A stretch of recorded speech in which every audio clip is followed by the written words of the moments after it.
Okay, so with the PVC sliding doors, your wheels will be located just down here.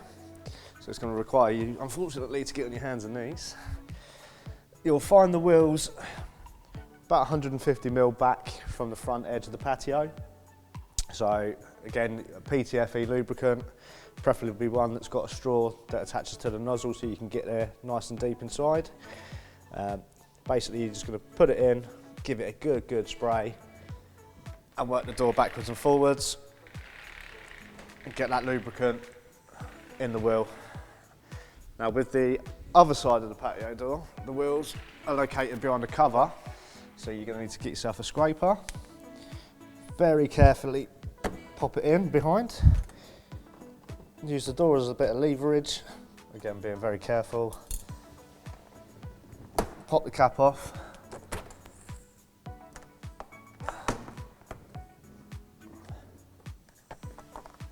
And again, the wheels will be located about 150 mil back, and just repeat the process that you did on the first wheels. Now to put the cover back, bottom in, top in, lift enough so you're clearing the track at the bottom. Tap her back into place.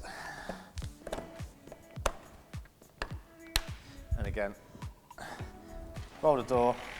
One, making sure that the cover isn't now catching on the track. And again, just to get the lubricant again inside the wheels.